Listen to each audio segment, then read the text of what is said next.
headlines for this hour on VTV News. Vietnam, Cuba continue to strengthen a special friendship. Vocational training, a catalyst for poverty reduction in Dam Rong district. Later in our world news, Russia ready to contribute to resolving Middle East conflict.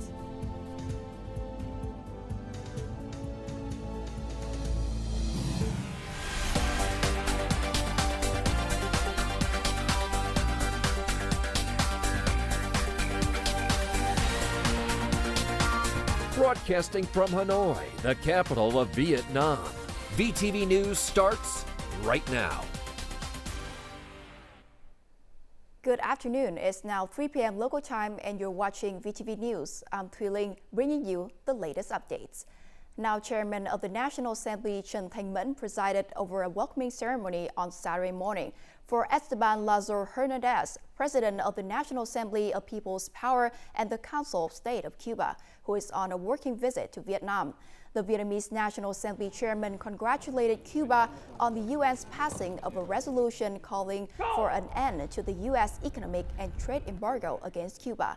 He also proposed that both countries' parliaments enhance cooperation, exchange delegations at all levels, and organize the second session of the Vietnam-Cuba Inter-Parliamentary Cooperation Committee in Vietnam in 2026. In response, his Cuban counterpart expressed gratitude for Vietnam's gift of 1,000 tons of rice. He affirmed the importance of promoting cooperation to share experiences in policy and legal development and strengthening bilateral cooperation across various fields.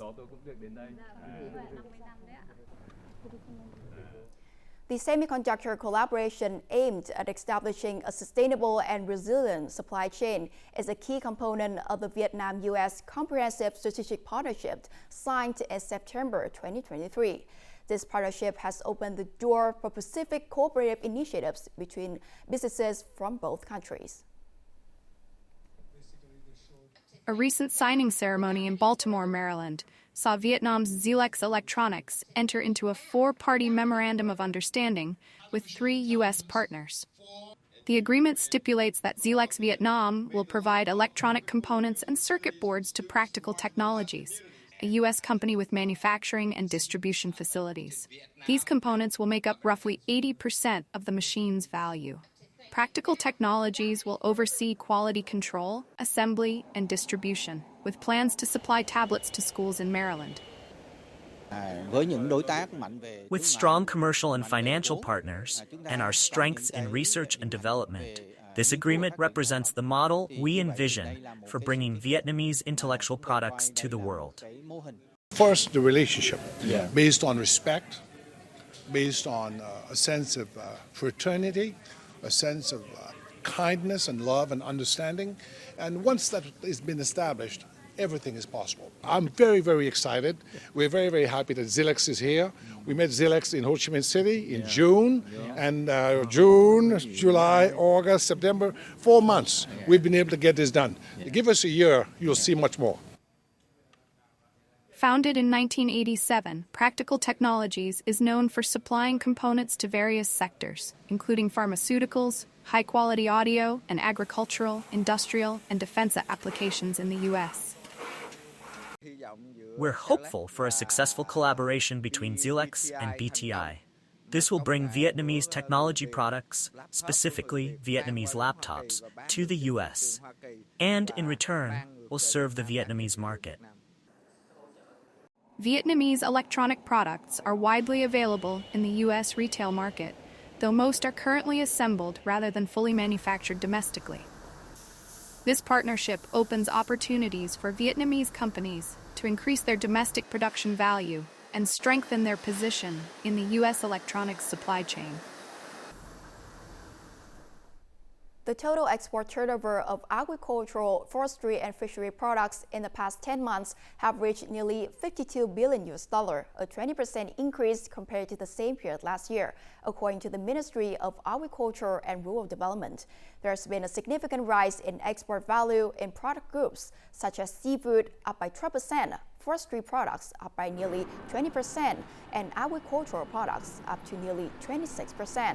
This result is attributed to the increased production and improved value of these products, meeting the criteria and demands of the export market.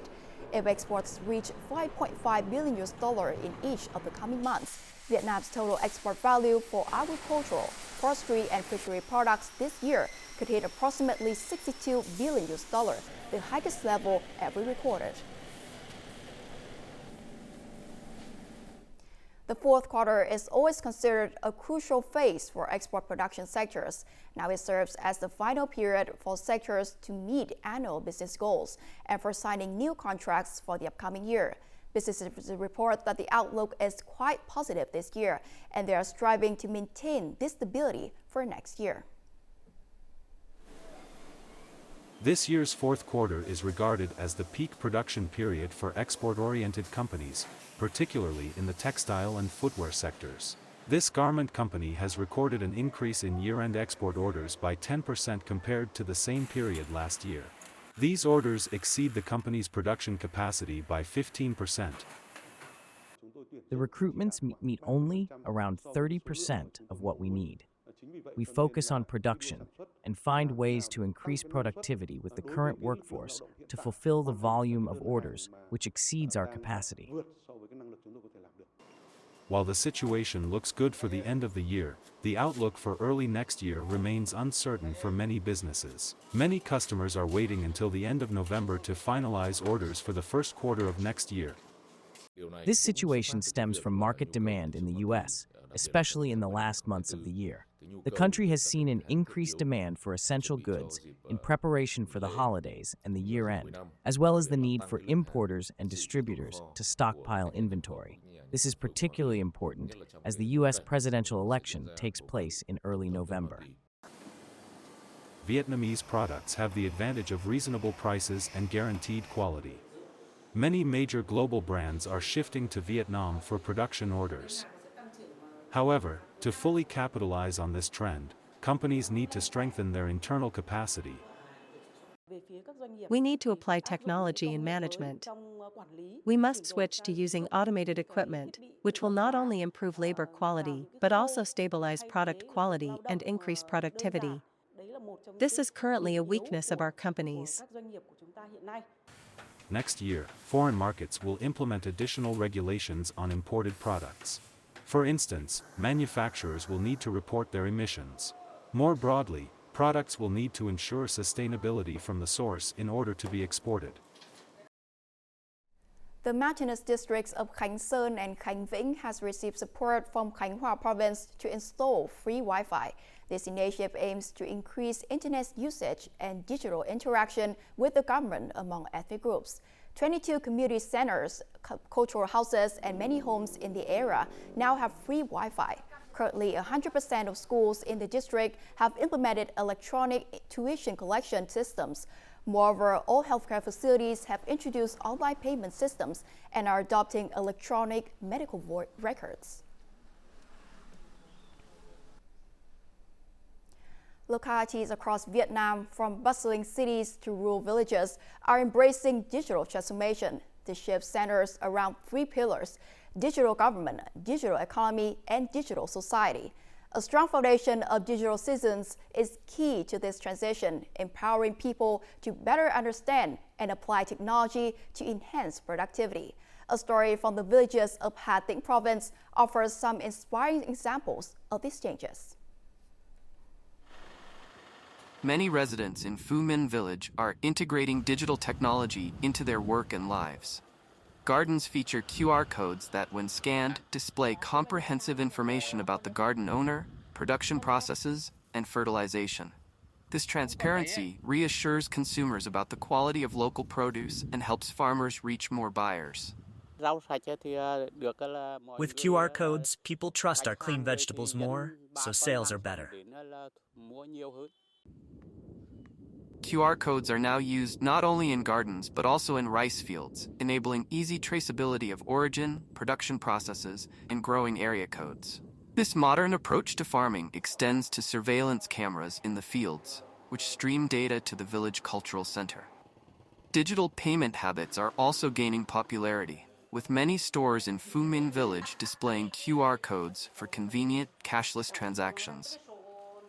Paying with QR codes is quicker and more convenient than using cash.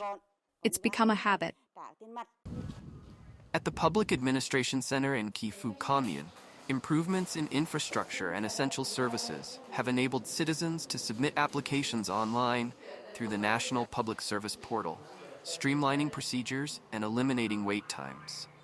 To develop digital citizens, we've trained residents in using electronic portals and making cashless payments, as well as other digital skills. We instruct residents to install mobile apps such as V&E IDs and other apps to better connect with the local administrative system. Despite challenges in technical infrastructure and digital skills, Ha Tinh residents are steadily embracing technology, meeting the demands of digital transformation in the modern era. Coming up next on VTV News. Vocational training, a catalyst for poverty reduction in Dam Rong district. And national treasures on display at Vietnam Military History Museum.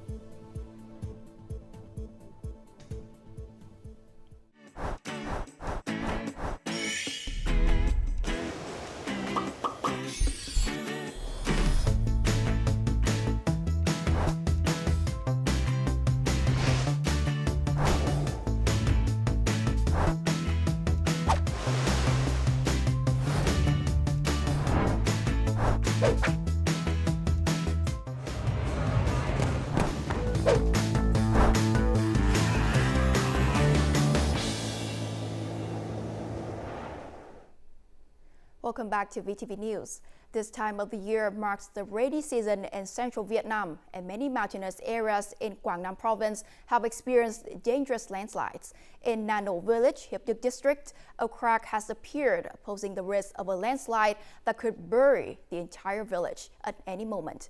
Therefore, 30 ethnic households have been evacuated to temporary shelters. Similarly, local authorities of Phuoc Gia Commune have deployed forces to monitor unusual developments on the high hills to be ready with response plans. Quang Nam has 9 mountainous districts, and during the recent storm, this locality has to urgently relocate 7 villages, comprising more than 150 households. In addition to the Nano village, at the same time, the border district of Tây Giang also relocated 2 villages and 35 households in the border area. Doctors have described her recovery as miraculous. Known as the Nu Village baby, she was the last victim rescued from the flash flood in Nu Village. After 50 days of intensive care at Bạch Mai Hospital, she was finally discharged on Friday, having fought a life or death battle. Overwhelmed with gratitude, the family wept as they thanked the doctors and nurses who had poured their hearts into her care, finally enabling her to return home. I want to return to school to light incense for my grandparents, my uncle. Her family recounted how she and her uncle were swept over a kilometer away by the floodwaters. They arrived at the hospital in critical conditions, unconscious, with dangerously low blood pressure. She then faced a grueling battle against septic shock, multiple organ failure, severe respiratory distress, and pneumonia caused by drowning and mud inhalation. For 20 days, she lay in a coma in the intensive care unit, her life hanging by a thread. Despite the odds, the doctors refused to give up, determined to reclaim her life from the brink of death. We held 10 consultations with our entire medical team. Her recovery was incredibly complex, and during the first 2 weeks, there were moments when we nearly lost hope. But we never gave up, and a miracle happened. Today, she is ready to be discharged. The hospital sought the expertise of Japanese and French specialists, coordinating efforts to save her life. With the unwavering dedication of the medical team, she gradually improved. And today, she returned home to her family.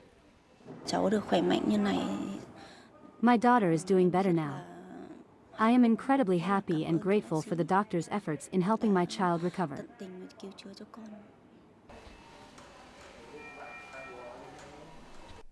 Vocational training in both agricultural and non-agricultural fields have closely aligned with the practical needs of local residents in Đam Rông, a challenging district in Lâm Đồng province.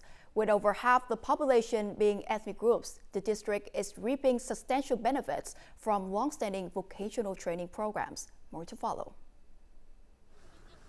On weekends, young people from this village attend veterinary training classes. This year marks the first time Đam Rông district has offered this training as part of its vocational program for ethnic communities. I'm currently a farmer. I joined this class to boost my income and support my community. Silkworm farming, another popular course here, provides a stable income and is one of the district's main agricultural focuses. I used to learn from my parents, but now I know how to identify damaged cocoons and the best times to dry them.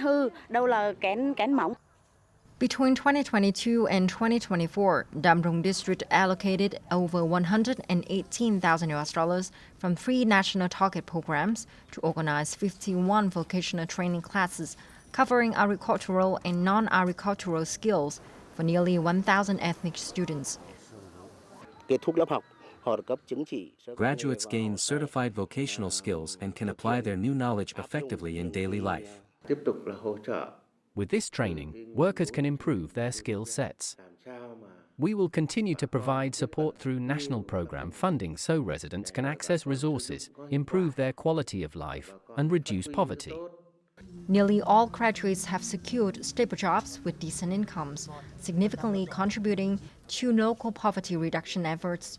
In 2023, the multidimensional poverty rate dropped to 11.6%. The district aims to reduce it to just over 7.2% by the end of 2024, aligning with its New Style rural development goals.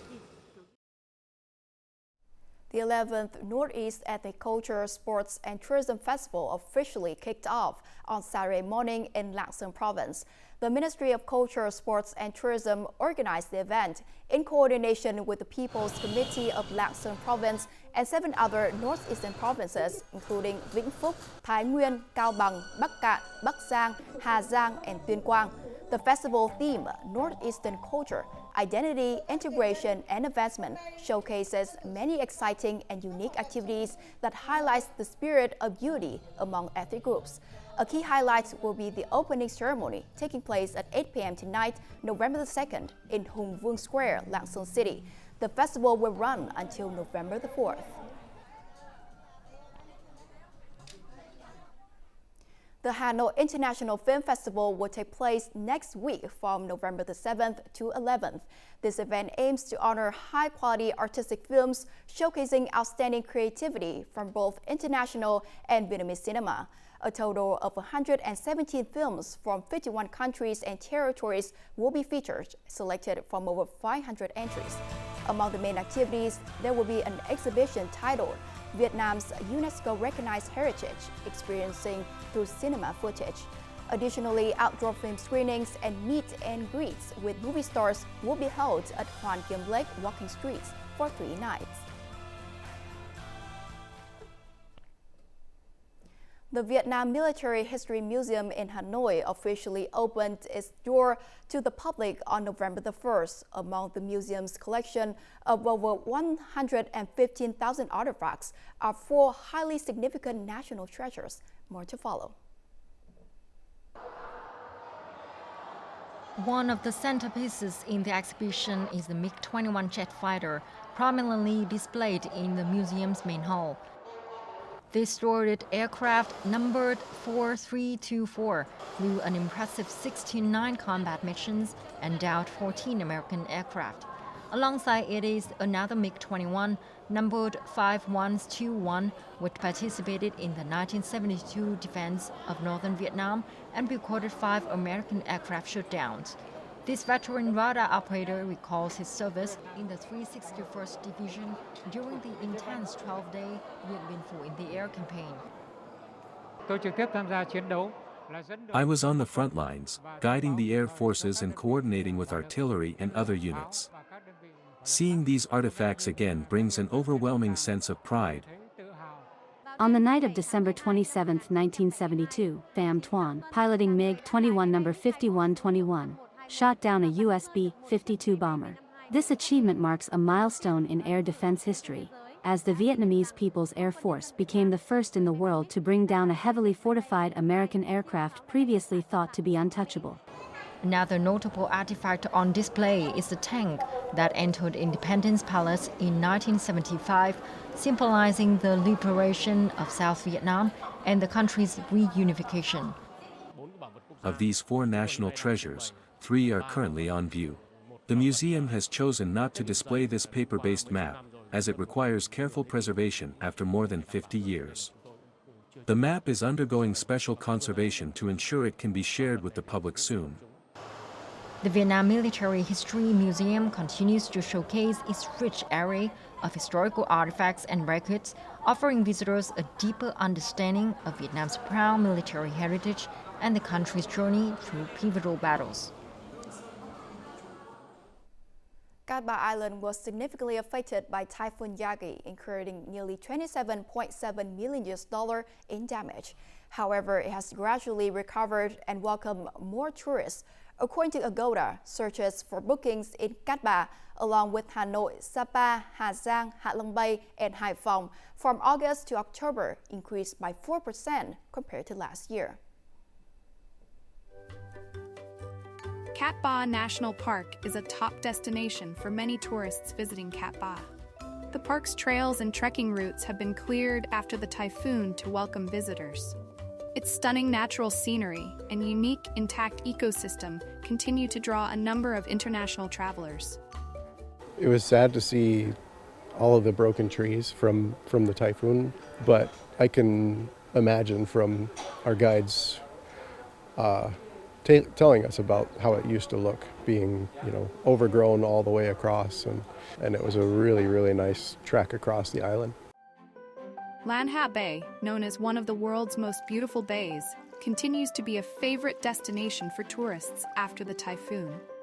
The landscape and the nature is so beautiful. For me personally, I really don't know how it looked like before. We don't really see the difference. We met other tourists that came here after the typhoon, and they were all positive about the landscape. They didn't warn us about the effect of the typhoon, and this is why we really wanted to come here. They said that Along Bay was still really beautiful, and it's really, really beautiful, and we really enjoyed it. And typhoon or not typhoon, it's still really magical. Cycling through the fresh air and serene landscapes, along with fish pedicure, are popular activities for tourists. Accommodations, dining services, and cruises have fully restored their facilities and are operating at 100% capacity to cater to visitors this fall and winter. As of September 23rd, we welcomed our first groups of visitors after the typhoon. By October 5th, all services had been fully restored. We are now operating at full capacity.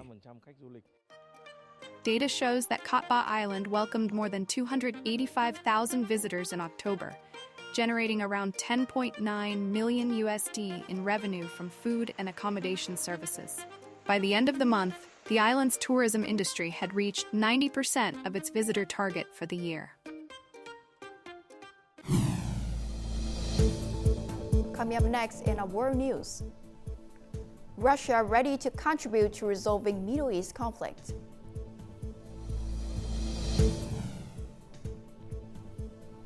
And U.S. announces new $425 million military aid package for Ukraine. Moscow is prepared to contribute to resolving the Middle East conflict while maintaining contact with all parties involved, Kremlin spokesman Dmitry Peskov said on Friday. He cited a similar statement by Russian President Vladimir Putin, who noted that Moscow keeps communication lines open with Israelis, Iranians, Lebanese, and other involved parties. Earlier, Middle East news outlets reported that Israel has asked Moscow to broker peace negotiations with the Lebanese Hezbollah movement. Washington announced on November the 1st a new military aid package for Kyiv worth $425 million. This recent aid includes security assistance to meet Ukraine's critical defense needs. The package ranges from munitions for missile systems and ammunition for rocket systems to anti-armor system and artillery ammunition. Washington will also provide Kyiv with air-to-ground munitions, medical equipment, and spare parts pulled from its stocks. In response, Russia has stated that security assistance from the U.S. and the West would only prolong the conflict. The death toll from historic flooding in Spain has risen to 205, marking one of Europe's worst disasters in over 50 years.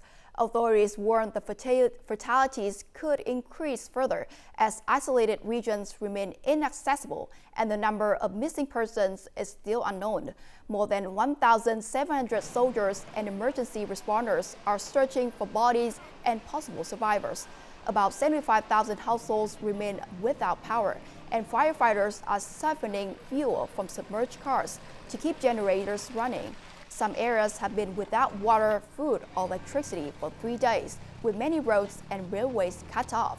Spanish Prime Minister Pedro Sanchez has pledged continued aid for flood-affected residents for as long as needed. An electric-powered passenger ferry that glides above the water on hydrofoils has made its debut in Stockholm's public transport network. As part of a pilot project, the Candela electric hydrofoil will run a direct line between the island of Öckerö in Lake Mälarland and City Hall of the city center starting October 29th. More in the following story. Candela's P12 is powered solely by battery and flies on 3 carbon fiber wings, reducing energy consumption by up to 80% compared to regular fast vessels. It can accommodate up to 25 passengers, including 1 wheelchair space and 2 priority seats. It also has room for 3 to 4 bikes. Waterways are the oldest way of transport, but it has not been used very much because it's very dirty to run boats. By this, we can really regain that fantastic potential. In many cities, you have a lot of congestion, and waterways are just there to be used. And here we have something that is fast and very clean. Water transport is often costly and slow due to vessels creating large wakes, which limits their speed in city centers. However, the vessel's wake is minimal, earning it an exemption from speed limits on waterways. This significantly reduces travel time on the route. With the technology we use, which is hydrofoils combined with electric drivetrain, we reduce the energy consumption with 75%. And then we also take away the wake, which means that we can run faster at very many stretches around cities. Stockholm's public transport fleet includes approximately 70 vessels that consume more fossil fuels than the city's buses and trains combined. The city aims to transition all these vessels to renewable energy, with goals of reducing emissions and minimizing disruptive wakes. As usual, let's have a look at the weather forecast.